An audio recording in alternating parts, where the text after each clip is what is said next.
आप सबको नमस्कार।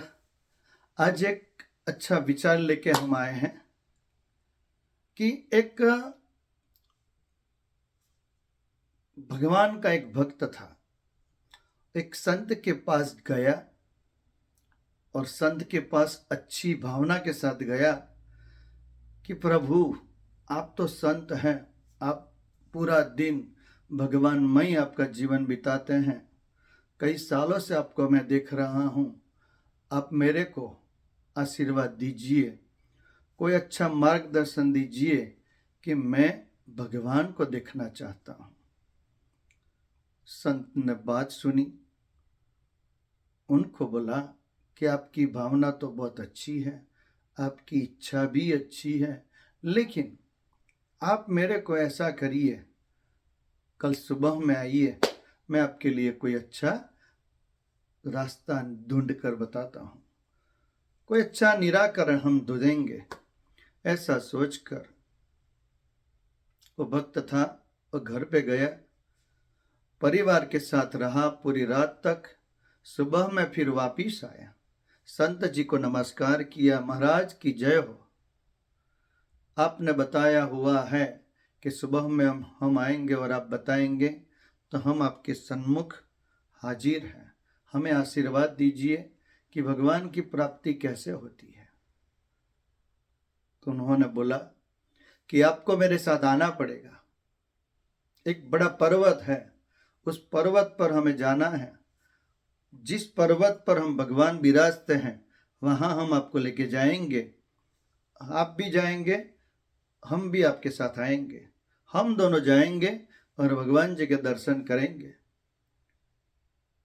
वो तो तैयार था, कोई बात नहीं महाराज जी, हम तो अभी चल सकते हैं आपके पास, क्योंकि हमें भगवान जी को मिलना है, भगवान जी से आशीर्वाद लेना है।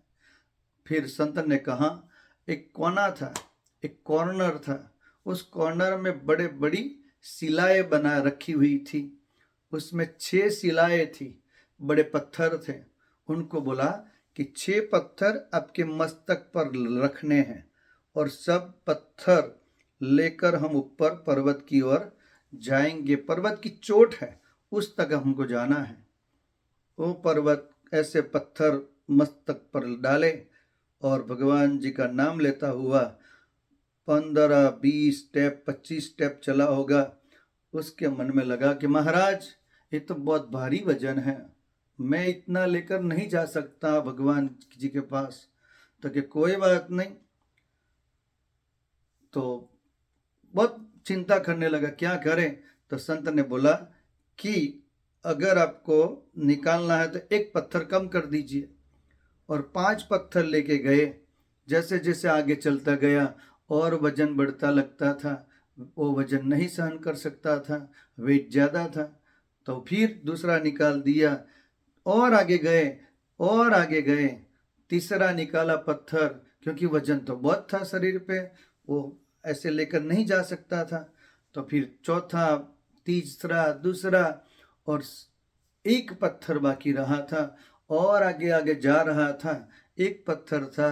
फिर उसने बोला कि महाराज ये पत्थर भी अब मैं नहीं ले जा सकता, क्योंकि बहुत थक गया हूँ मैं, मेरे पास 6 पत्थर थे, उनको लेते लेते हुए, निकालते निकालते हुए मैं बहुत थक गया हूँ, एक पत्थर उसको भी मैं निकालना चाहता हूँ। फिर भगवान संत ने बोला कि जो देखो, भगवान इस पर्वत पे भी नहीं है, कहीं भी नहीं है, लेकिन अगर आप ये 6 पत्थर इसलिए मैंने आपके शरीर पर रखे मस्तक पे, क्योंकि जब तक आप काम, क्रोध, लोभ, मोह, मद और मत्सर, ये 6 पत्थर, 6 शिलाएं जब तक आप आपके साथ लेके घूमते हैं, तब तक आपको भगवान मिलने वाले नहीं हैं। इसलिए एक एक करके काम, क्रोध, लोभ, मोह, मद और मत्सर 6 शिलाएं आप आपकी शरीर से निकाल दीजिए। भगवान आपको सभी जगह पे दिखाई देंगे, आपको कहीं भी जाने की जरूरत नहीं है, घर में भी दिखाई देंगे, पर्वत में भी दिखाई देंगे, समुद्र में भी आप दर्शन कर पाएंगे, सभी जगह आपको भगवान मिलेंगे। लेकिन आपको मुक्त होके जाना है। इसलिए हम बोलते हैं कि जब भी जाओ, कहीं भी मंदिर में जाओ, अब क्या हो, सीईओ हो, बिलियनर हो, मिलियनर हो, जो भी आपकी वैल्यू है, आप जब मंदिर में जाते हैं भगवान के पास तो आप जीरो है। भगवान ने आपको बनाया है, भगवान के सामने ऐसे एटीट्यूड होके हमें नहीं जाना चाहिए। एक भगवान जी के पास एटीट्यूड नहीं रखना चाहिए, माता यानी मदर के पास, और दूसरे फादर के पास, और तीसरे हमारे गुरु होते हैं उनके पास कभी भी एटीट्यूड लेकर नहीं जाना चाहिए। क्योंकि एटीट्यूड लेकर जाते हैं तो हमारी पूरी जो होती है कैरियर, उसमें हमें बरकत नहीं आती है, ईगो हो जाता है, मैं क्यों झुकूं। इसलिए भगवान जी के पास जाओ तो खाली होके जाओ और सरलता से जाओ, ताकि भगवान जी को भी पता लगे ये मेरा अच्छा भक्त है, और हमें भी फीलिंग आए कि मैं भगवान के पास गया, माता के पास गया, पिता के पास गया, गुरु के पास गया। तो आज का ये विचार है, आप सबको अच्छा लगा होगा तो सबके साथ शेयर कीजिए। सबको नमस्कार, ओम नमः शिवाय।